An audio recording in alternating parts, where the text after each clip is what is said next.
Welcome to the Human Capital Innovations Podcast.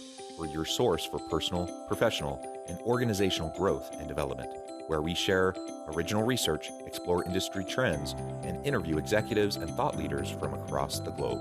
We hope you join us often for practitioner-oriented content around all things related to leadership, HR, talent management, organizational development, and change management. Maximize your personal and organizational potential with Human Capital Innovations Podcast. Do you enjoy the Human Capital Innovations Podcast? Please subscribe, leave a review, comment, share, and consider supporting the podcast on Patreon, even at the producer and sponsorship levels.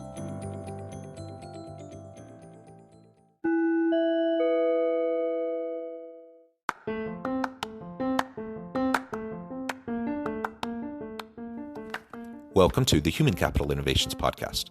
In this HCI podcast episode, I talk with Ryan Foland about how to be your authentic self to better connect and relate to people at work and in life.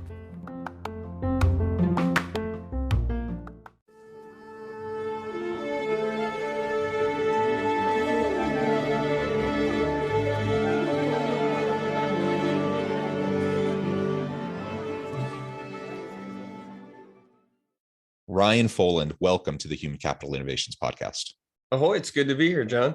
Yeah, it's great to be with you. I'm excited for a nice conversation today. We're going to be focusing on how to be your authentic self to better connect and relate to people at work and in life. And we know with leadership, it's all built upon a foundation of trust, and trust is built upon a foundation of authenticity. And so if we can't learn to be authentic with ourselves, with our spouse or partner, with our family, with friends, community members, and with those we work with, I don't think we have really much chance of developing truly mutually accountable relationships of trust with those around us. And certainly within an organization and as a leader, that's what I'm striving for. That's what I need if I hope to be successful as a leader and I hope to drive success in my team and in my organization. So this is what we'll be exploring together today. As we get started, I wanted to share Ryan's bio with everybody. Ryan Foland is a high energy speaker, 3-time podcast host, and brand consultant who teaches executives how to build their personal brands. His 313 method uncovers core brand messaging to guide bespoke content marketing strategies. Ryan has given 4 TEDx talks and has been featured in Inc., Entrepreneur, Forbes, Fortune, and more. His award-winning book, Ditch the Act, teaches you how to get ahead in business by simply being human. For fun, Ryan sails, draws stick figures, and raps. That's wonderful. Maybe I should ask you for a little rapping demo before we get started, or maybe that's for another time. But that's fantastic. Thank you so much for joining us, Ryan. Anything else you would like to share with listeners by way of your background or personal context? No, I mean, my life as of writing this book is an open book, which is one of the things that I believe is key to authenticity, is essentially, coming clean with everything that's happened. And I find that my personal journey, there's a number of moments where I was very fearful if people would find out about it. And those things that we don't want people to know about, surprisingly, are the things that will connect us the most with people. And that's just counterintuitive. So I think that, to know me is to know that I'm a little bit quirky. I'm a ginger. I don't take myself or things too seriously. And the more I've become comfortable with that quirkiness, the more people can find me authentic. I like the word authentic, but it's hard to describe being authentic by just using the word authentic, because it's just like, it's very surface level. And as we dive into this concept, the thing I'll keep going back to is what authenticity, to me at least, is actually letting somebody get to know me. And there's this old adage that people like to do business with people that they know, like, and trust. And trust is how you really form longer term relationships that span time. And if you reverse engineer that, it all starts with getting people to get to know you. And if you don't give up any information about who you are, how are people going to get to know you? So there's the conundrum that we face as we try to build brands, as we try to build businesses, as we try to become better leaders. We have inherently this thought that we're supposed to show up in a certain way. People are supposed to look up to us. We're supposed to show the shiny spots. I'm not necessarily going to brag about my third place medals, or even worse, not making it to the podium. But when we think of it that way, we literally miss most of the opportunities to connect with people. And so I learned firsthand that faking it till you make it, though it works for some people, it didn't work for me because it didn't allow me to let people know who I really was. I was trying to let people know who I thought that they thought that I should be. And there's sort of where the stitching can come undone. And it's not like things are lost. You actually just now have common threads so that you can build new relationships with people based on common experiences. And one funny question I'll ask is, now, have you ever played the lottery yourself? Have you ever gotten numbers or done a scratch card? No, I haven't actually. Okay. So a lot of people have, been in the lotto, but hardly any people win. Like I've never met anybody who's won the lotto, right? And so I look at that as an analogy where so many times we take chances and then they don't work. We do the scratch card and then it doesn't work, but we're not out there being like, hey, I didn't win the lottery today, right? We all wait for that lottery moment to share, but there's so much more in the times that that we didn't win the lottery. And I think we all can relate to not winning. We can all relate to when things are tough. This pandemic has given us a way to relate on a global scale where we're all dealing with some of the same challenges. So that's really the root of authenticity. And I'm happy to see where the conversation goes. At the end of the day, it's your ability to be comfortable letting people get to know you. And if you think of the other side, those people who you might find most authentic, you actually know them, or you feel like you know them because they give you enough of a full picture about them. Yeah, it's all about connection, right? And we can't truly connect with someone and develop trust with them if we're not being true to ourselves, if we're not being authentic. And so the fake it till you make it thing, that bugs me too. I get on a certain level, it makes sense. And we're all building the plane while we're flying it. And so in a sense, we're all faking it till we make it. Or another way to frame it, and a way that I like to frame it much better, is that we're just all constantly learning, growing, experimenting. And we don't need to put on the facade of like knowing what we're doing. If we're comfortable with the fact that we're all flawed, messy individuals who are all trying to figure it out as we go, and we're all trying to continually learn, then I can kind of let go of the whole fake it till you make it thing. And I can just say, no, I don't know what I'm doing. I'm doing the best I know how, and I'm learning as I go. And that's all I can expect of myself and of others around me.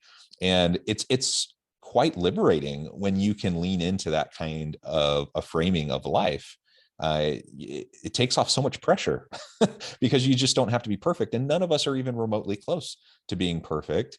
We all have our flaws, of course, and we all have our baggage. And we have to appropriately share with people. We can't dump on people, but if I can be a little bit vulnerable with you, you're going to generally, that's going to increase the chances that you're going to open up and be a little bit more vulnerable with me. And therefore we're being more genuine and authentic and connecting, right? And as we have those human connections, that's more and more opportunity for us to build meaningful relationships of trust, where that can lead to all sorts of great things. In the workplace, of course, that can lead to collaborations, that can lead to new, interesting innovations, things that would never happen if we never connected with new people in new, interesting ways.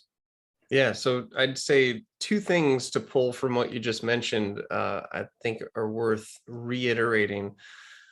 One is this idea that, you talked about how when you're vulnerable or when you open up, it gives people a chance to kind of connect. If we look at the word connect and replace it with help, it actually is interesting, because in our minds, we're a lot more judgy of ourselves than other people might actually be. And when you are quote unquote vulnerable, as Brene Brown repositions it into courageous enough to sort of open up, what it does is it actually opens up this window so that the person you're talking with can support you, whether it's their advice, whether it's a common experience that they've had, whether it's a book that they read, whether it's a documentary that they saw. And so if you look at connection, if I'm talking with you and I'm like, yeah, things are great, it's amazing, I'm making all kinds of money, I'm happy with the wife, things are good, the sailboat's working, all this kind of stuff, like, what do you have to participate in that conversation? You just sit there and you're like, okay, Well, that's cool. I feel bad about myself. No, I don't have that. Okay, that's good. Good for you. Pat you on the back, right? But Yeah. it's a pretty shallow kind of a connection, right? There's no way for you as the participant in the conversation to participate. And so if you take the same, I guess, number of words, but I'll be like, well, I hit a rough patch with one of my clients. I might lose them. And the sailboat just got out from the yard. And now I realize that there's more work to be done. And even today, I was trying to get on my Zoom and I had to restart my whole computer just to use the functionality that I wanted. And now all of a sudden there's like, you can share a project that you didn't think they went well. You can talk about a client and how you brought them back. You can talk about how like, oh my gosh, the same thing happened to me with Zoom. And now there's a back and forth. So that connection is really conversation. And if it's just, here's how awesome I'm doing, it's like an Instagram post where you're like, wow, that's so amazing. All I can do is really just like it. Versus if somebody is talking about something that's not necessarily bad. I'm not like emotionally throwing up on you, but like spilled coffee on myself today or having a challenge, like showed up late to a meeting. What do you do to repair that damage? And now it's like, I like it and I have a comment. So if what you're saying doesn't let people give this quote unquote comment, then there is no connection. So I think that's an interesting way to look at it. And I don't want to say that, maybe I will. If you only share the good stuff, it's selfish because you're not allowing the person to participate. And so this leads to the second topic of what you had mentioned, which is this idea of somebody's got to go first. And people, what does ditching the act mean? Well, when you get online with somebody and you haven't met them before, or it's a colleague or a boss, and you're like, hey, how's it going?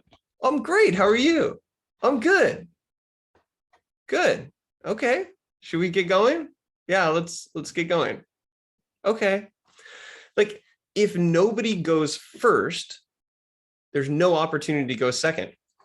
So instead, if when I was talking with my boss, so when I walked in this morning, it's like, how'd it go? And I was like, well, we didn't go because I was supposed to go lobster diving last night, but there was like 5-foot waves and low tide, and I haven't figured out how to control Mother Earth yet. And I was just bummed about it. And we had this whole conversation about being bummed about stuff that we plan on based on weather or something that we have no control over. And so I felt so much better about it. It's just somebody has to go first. So the challenge is, and the next time the conversation happens where somebody's like, oh, how are you doing? Instead of just defaulting to great, awesome, try to share something. I don't know. I didn't get that great of sleep last night. You just went first. Somebody else would be like, you too? Oh my gosh. Right. So this idea of being brave enough to just go first, you just see what happens. People participate. They get to know you through that kind of stuff. So I think you brought out two good points about connectivity and this opportunity, but somebody's got to start it, right?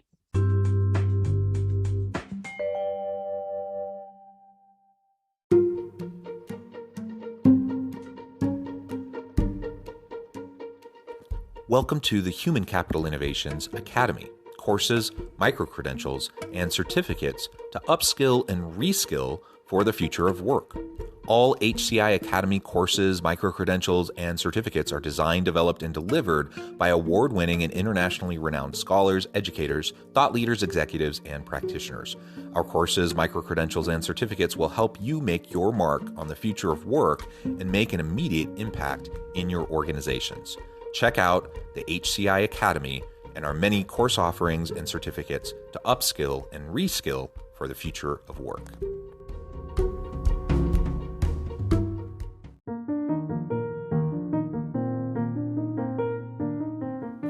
Check out our new weekly LinkedIn newsletter, Alchemizing Human Capital, exploring industry trends via original research and interviews with executives and thought leaders from across the globe. We look forward to having you join us.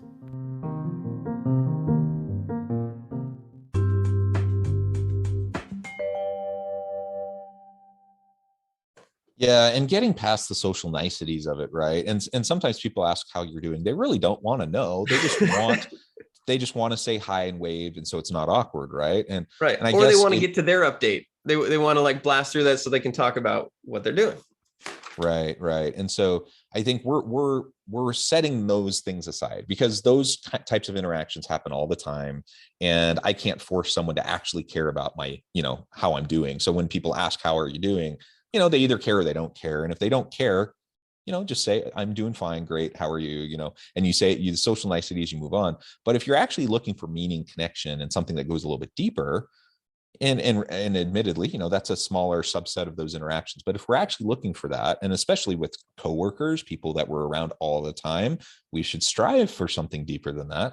Then we have to be a little bit vulnerable. We have to be willing to go first, and we have to be willing to put ourselves out there a little bit. Now we can do that appropriately, and we can do that little by little. We don't have to dump on somebody, and nobody likes to be around someone who's always negative. And so if we're only always talking about horrible things, or just being, a Debbie Downer or something, that's not going to be positive. But we can mix in the good, the bad, the challenging, just the reality, right? The reality of life, the messiness of life, because we all experience it. We all experience it.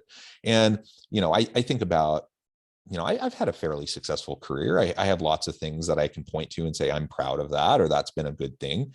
But you know what? For every good thing that's happened, for every success, I have like 5, 10 failures that I can easily point to as well. And while that's not what I'm going to be blasting across LinkedIn or whatever, I need to be open to just the reality of that. And I need to be able to, if I want to actually have deeper relationships and connect with people, I have to be willing to go there.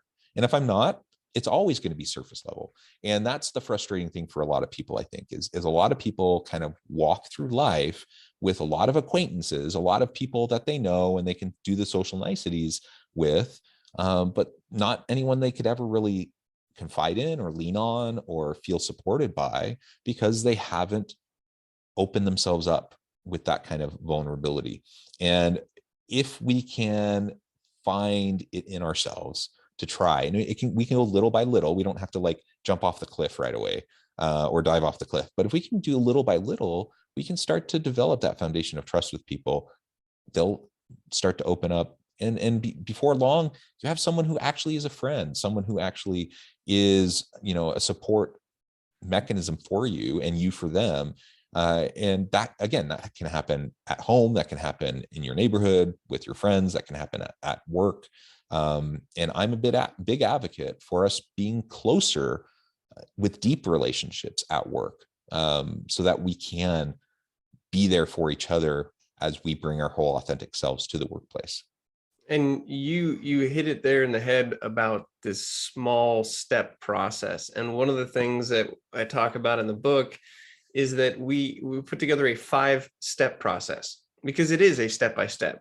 And if you just go out there and like emotionally vomit on people, you are going to push people away. And there is reality when it comes to sharing too much. And I think we all probably have stories where we've sort of felt distance from people. We need distance if it's too intense. So I believe that I can't tell you to do this. You can't tell somebody to do this. We can't tell somebody to do this. They have to try it. They have to see the value in it, and then they have to experience it. And that can start in baby steps. So level 1, just as a real high level, level 1 is silly, stupid stuff that goes wrong, like first world problems. Zoom not working, technical issues, forgetting your shoes when you're working, like all these little things. It's low hanging fruit. And it's like what's going to go wrong if you share with somebody that for the 3rd time today, you've had to warm up your coffee and you actually forgot it in your microwave. Like, that's a real thing, but it's not going to discredit your authority. So low level things are good to start with. And once you try that, I've actually talked about heating up coffee, and that's led into these conversations around coffee and heating and coffee versus tea, like all these things. You're like, wow. So starting there will show you that connection that can happen. Level 2, so once you get comfortable and see that people aren't like going to judge you on spilling coffee on yourself, but they're actually they're like, okay, that makes sense because I've done that too. Level 2, the next level is about relationships, because we all have had challenges with relationships. So if you're sharing with somebody about a challenge that you're having with somebody else, that's like another layer of connectivity.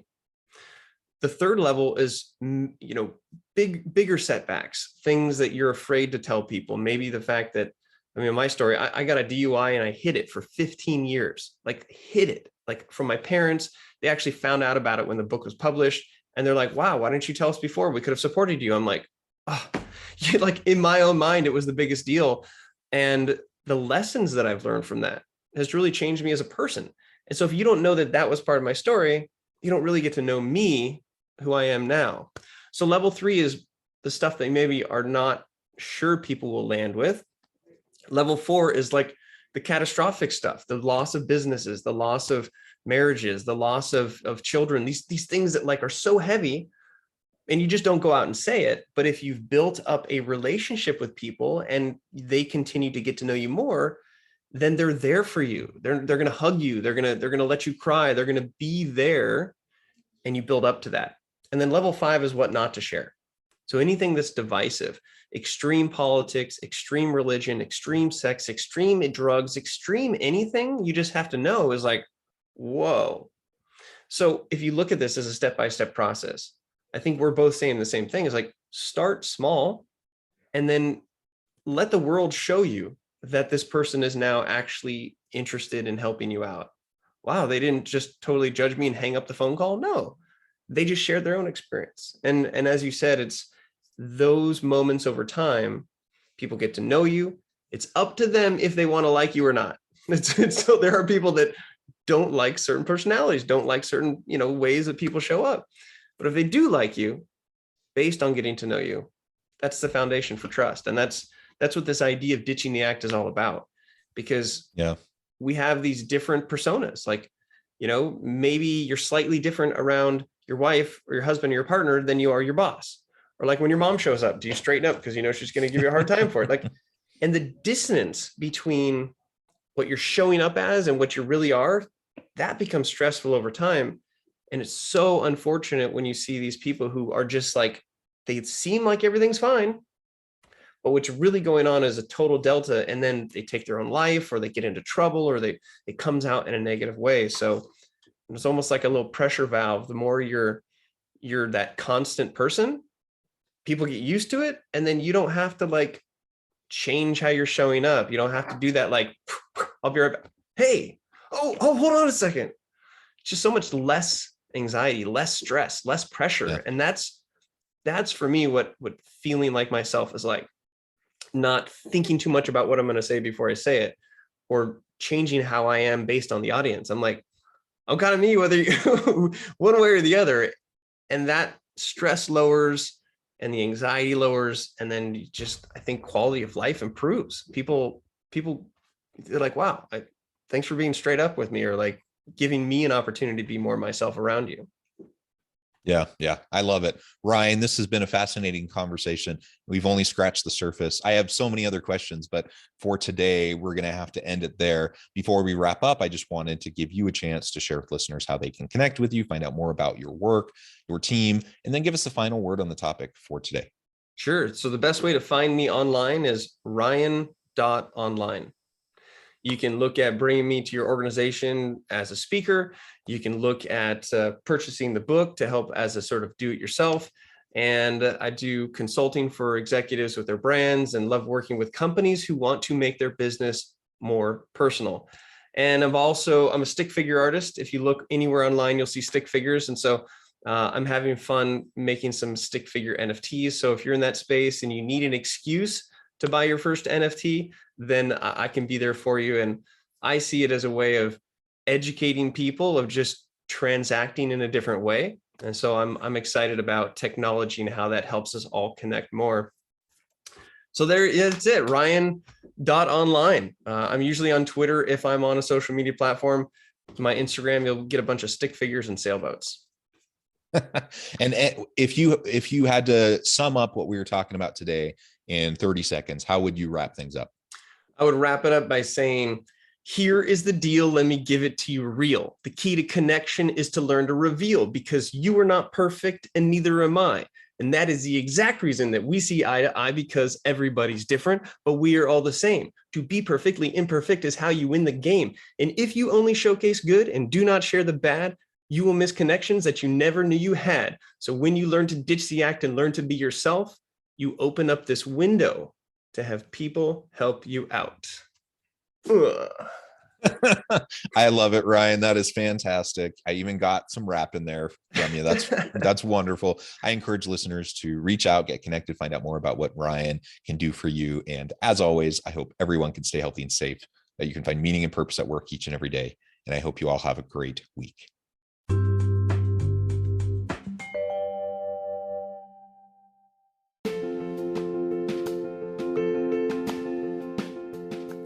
Bluer Than Indigo Leadership, the journey of becoming a truly remarkable leader.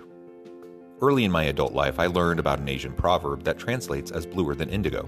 If you think about the color indigo, it is a brilliant, deep, and vibrant blue, what some would call the bluest of blues. To have something that is bluer than indigo is rare and truly remarkable. Contrary to popular myth, there is no one-size-fits-all or cookie-cutter approach to effective leadership. There is no silver bullet, no secret sauce, no go-to model that will solve all of your problems. The truth is, great leaders have all had their unique strengths and flaws, and have all had to discover and then pave their own distinctive path in their life's journey to fulfill their leadership potential. Bluer Than Indigo Leadership will help you discover your own path and explore those ordinary, everyday actions that will help you respond to an uncertain future and produce extraordinary results for individuals, teams, and organizations.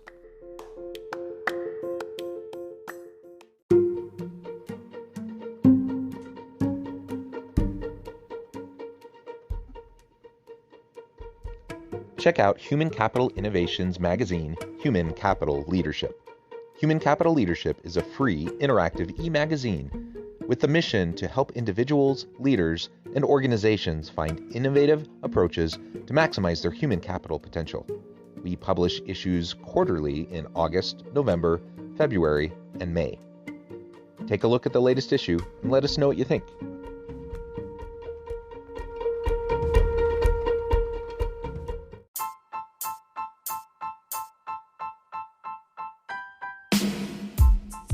The alchemy of truly remarkable leadership. Ordinary, everyday actions that produce extraordinary results.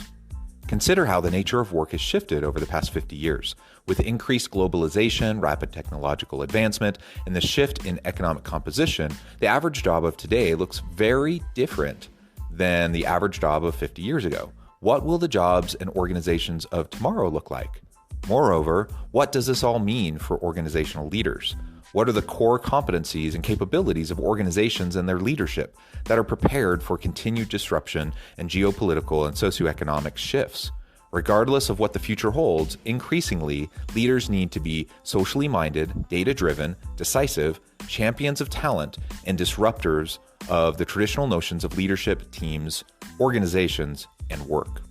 The alchemy of truly remarkable leadership will help you to explore your own leadership competencies and capabilities and consider ways to apply and implement them into your workplace and personal life.